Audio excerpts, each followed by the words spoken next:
Bonjour, alors je sais ce qu'il a dit Rabbi Yosef, je vous le dis, écoutez bien, je sais que maintenant vous êtes 100 000 à écouter. Vous voulez tous entendre les paroles de Rabbi Yosef. Rabbi Yosef Aflalo, je vous dis son nom, c'est la première fois. C'est comme Alain Flelou, il y a un autre, c'est aussi Alain Flelou, il fait les lunettes, mais lui aussi il fait de la Torah. Écoutez bien, regardez, un très grand Yesod qui m'a sorti du Zohar, qui dit comme ça, qui dit qu'en fait, c'est quoi Naaseh Venishma? C'est un résumé de ce que je vous ai dit des deux derniers cours.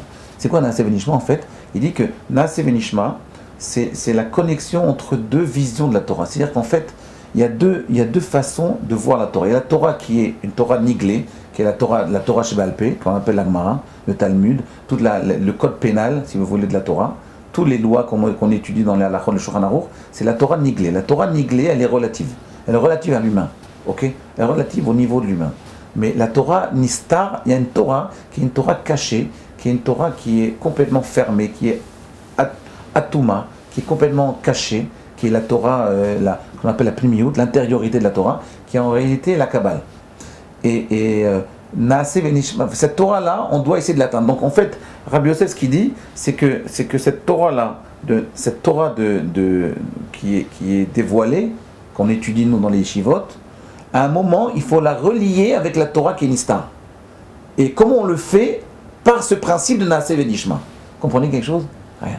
Je vais essayer de vous expliquer ce que ça veut dire. Je vais vous le dire d'une autre façon. On va dire ce que vous dites, Rabbi Yosef, d'une autre façon. Si vous me donnez la réponse à la question que je pose, je donne 1000 euros. Écoutez bien. 1000 euros. Écoutez bien, Rabbi Yosef.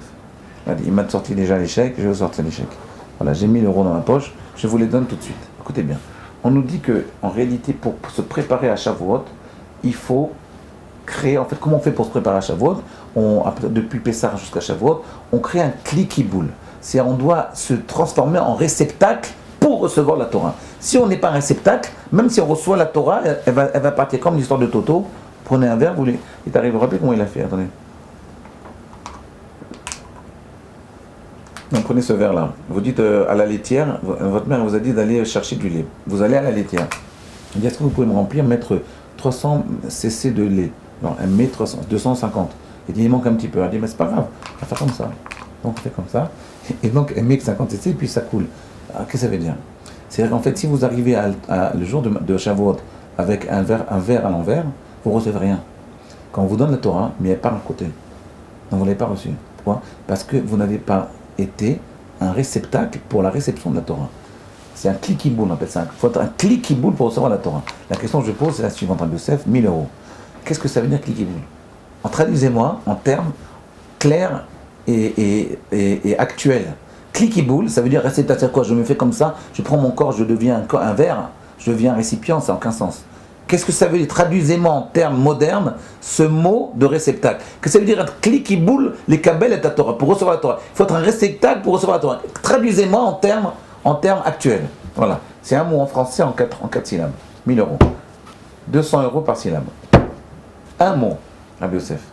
Quelle est la traduction du mot cliquiboule en français? En vrai français. Pas traduire réceptacle, ça veut dire réceptacle. Si vous comprenez, quand on vous dit qu'il faut être un réceptacle pour recevoir la Torah, est-ce que vous comprenez quelque chose? Je suis sûr que vous ne comprenez rien. Alors vous allez me dire, oui, mais en réalité, il faut essayer par l'étude de la Torah, quand on fait de très grands efforts pour étudier la Torah, on va dévoiler le organou, c'est-à-dire on va voir le monde différemment de ce qu'on voyait avant. C'est vrai, mais comment on fait pour faire ça? Comment on fait pour faire ça, Rabbi Yosef? Si vous savez. Oui, quoi? Qu'est-ce que vous regardez tout de suite là? Donnez-moi, est-ce que vous avez 1000 euros? Alors je vous le donne tout de suite. Faut que je les sorte. Je les sors?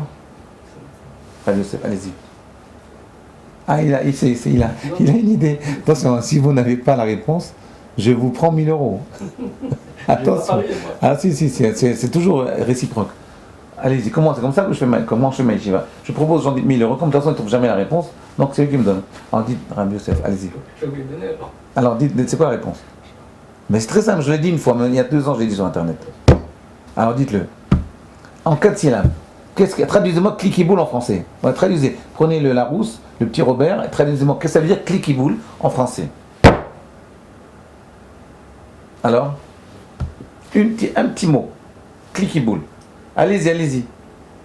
Je vais vous dire c'est quoi. En réalité, cliquiboule, ça veut dire, qu'est-ce que ça veut dire? Comment on fait pour arriver à créer ce Naaseh Venishma, à créer une relation entre la Torah d'ici et la Torah d'en haut?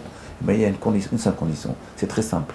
Je veux dire, c'est quoi un clicky-boule? Un clicky-boule, c'est un réceptacle. Mais un clicky-boule, un Kelly, Clichic, j'ai un ami qui crée une société Clichic.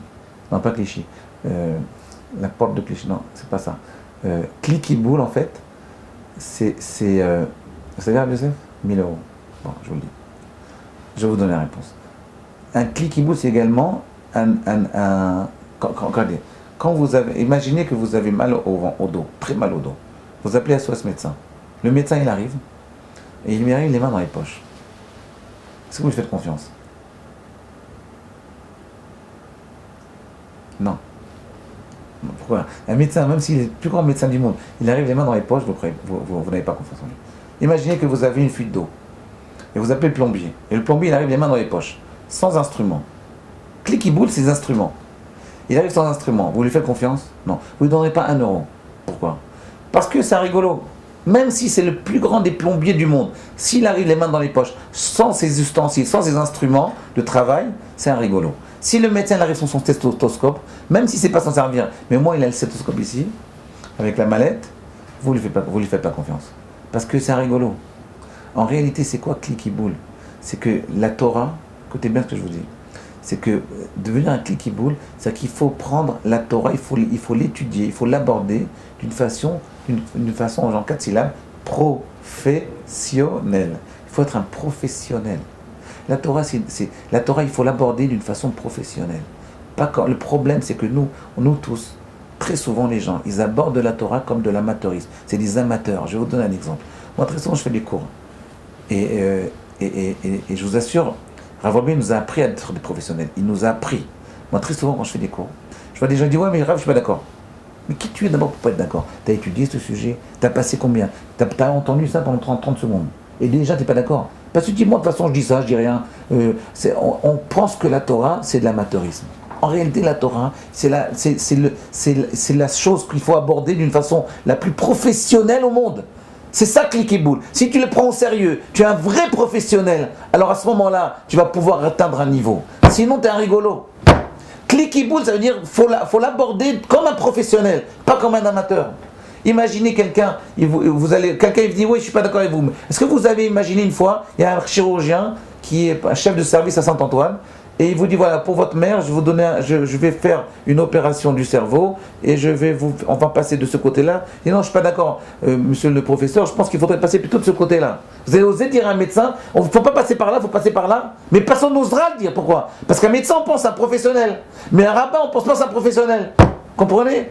C'est ça le problème. Le problème, c'est qu'on a un muskal rishon, un a priori que la Torah, n'importe qui peut dire n'importe quoi.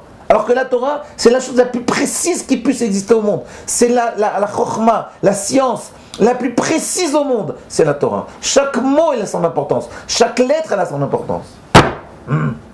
Comprenez, Rabbi Yosef? Si vous avez compris ça, vous avez tout compris. Si vous abordez la Torah de façon professionnelle, même à un petit niveau, mais professionnellement, là, vous allez progresser. Si vous l'abordez comme un amateur, vous serez toujours un rigolo. Vous ne progresserez jamais dans la connaissance du monde. Voilà, essayez bien de réfléchir à ce que je vous ai dit, parce que c'est un des cours les plus importants que j'ai fait. À demain.